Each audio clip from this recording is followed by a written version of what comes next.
and we might as well go ahead and introduce a new segment. Oh, a new segment, called, you say?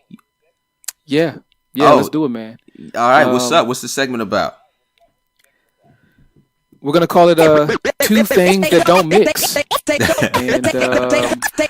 all right, this is the first time we're doing this, and with the Clipper trade, we might as well keep it real. So, two things that don't mix: the Los Angeles Clippers and being taken serious, flat out. Hey, can I give the new segment so far? I'm liking where you're taking this, but I just want to take a second and. Good shit. You're so Appreciate right, it, bro. Yeah. Now, where to begin? First off, let me say this: I'm not a diehard Clipper fan, but me residing in LA for a number of years, it was either the Lakers or the Clippers. I choose to root for the Clippers. Yeah, that's a good choice. But they make it fucking hard. They make it fucking hard though, bruh, and I'll tell you why. And to quote AI. We're not even talking about the actual game. We're not talking about the game, the shit that matters. We talking about just the fucking organization. And it's like, where do you fucking start, right? Okay. First off, I love Doc. When Doc came, I was like, oh, this is dope, man. He's flat out told CP3, you ain't this shit yet. I was like, damn, we about to get on the right track. But then Doc just goes ahead and says, hey, everybody, we're going to bring a backup point guard, and it's going to be my son. Yeah. That shit doesn't happen in the National Basketball Association. That shit happens in maybe college, routinely in high school. But NBA, the coach's son gets a job? Nah. So I was like, okay, that's one thing. The other thing is, as far as commentary goes, they can't even get that shit right. They had a dope-ass play-by-play announcer named Mike Smith, played in the league, loved the Clippers, was an actual die-hard fan. They fired him in early 2017 and got Bruce Bowen, bow tie wearing Bruce Bowen. Yeah. He offers nothing to the commentary. Yeah, nobody. Ray Allen hates Bruce Bowen to this day. Bowen should be a Spurs commentator. Right? Whose idea was it to say, hey, let's get Bruce on the phone? Yeah, but I think Sean Elliott is the Spurs. But that's a terrible idea. Yeah. So then we move on to the, I guess, basketball operations side, right? And I'm not even going to talk about the Blake Griffin trade yet. I'm going to talk about when I was a child.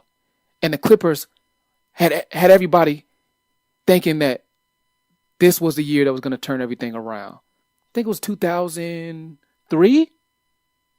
I don't know if you remember this, but at one point in time, the Clippers had Darius Miles, Quentin Richardson, Lamar Odom, Corey Maggette, and Elton fucking Brand on the same team.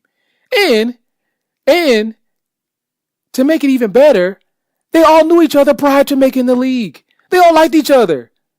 They all got along. And then somebody in the Clippers organization was like, you know what? Jeff McGinnis, who was the point guard at the time, he's just not quite cutting it. We need a point guard. Let's just ship Darius Miles. At the time, who was KG 2.0. At the time, who was having an amazing season. He was showing progress. Right. They traded Jeff McGinnis for Andre Miller. Then shit hit the fan, and then we got back to getting first round exits. So then we fast forward. They got a 6'10" Omega Red Power Malone. Yeah, is he prone injury? Yeah, he gets hurt. But at the same time, he was your superstar. You signed him for like $140 million fucking dollars. Wait, are we talking about the crackhead? Huh? Are we talking about the crackhead? Who's the crackhead? Oh, no, we're not talking about Lamar yet. Okay, we're bouncing around, but we're talking about Blake now. We're talking about Blake. Oh, you're talking about Blake. Okay, gotcha. Okay, my bad. Yeah. Shouts out to Lamar. But they have a 6'10" power forward who is super athletic. Mid-range game is so-so, maybe subpar, but he gets buckets and he gets rebounds. He gets you what you need when he's out there. And you pay him all this fucking money, and then you decide to just like, you know what? Let's ship him to Detroit and just get some pieces. in hopes of making room so you can try to get LeBron? Come on, bruh. Yeah, why would This LeBron go to a this sorry is ass team? what are you gonna what are you going to convince? Like, what can you say Although to LeBron get is playing LeBron for to a even shitty think ass about team LA? too. True, true, yeah. But yeah. So they trade Blake. Now I think the summer before that they almost lost DeAndre because Mm-hmm. DeAndre, well, technically he did sign with the fucking Dallas Mavericks, right? And again, this is the shit I'm talking about. We heard reports of Blake, Doc, Austin, and CP3 going to DJ's house to console him to make sure he's making the right decision. What other team does that? What other team has players consoling him and making sure he makes the right decisions?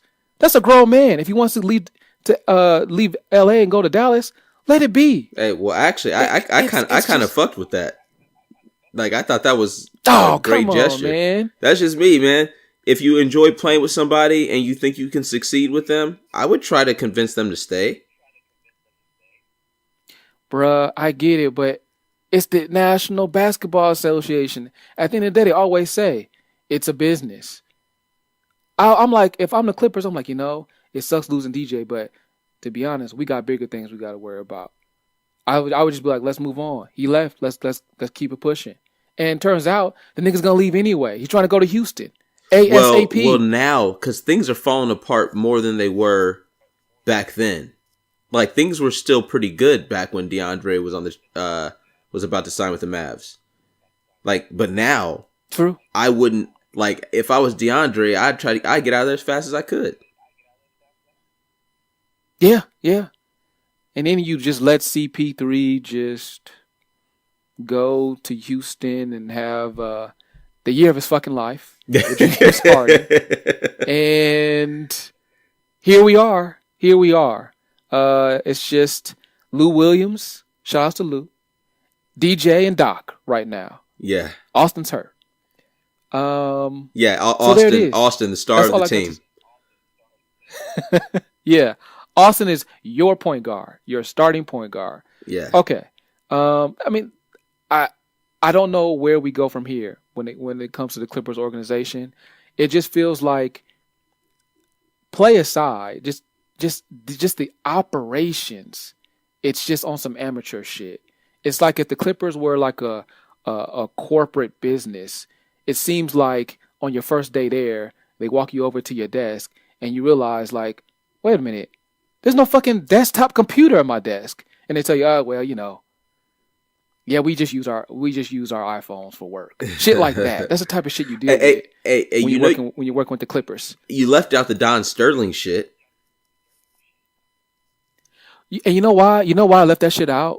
Because I it's voided because we got on Donald for doing all that. Was it is his name Donald? Don Sterling, yeah.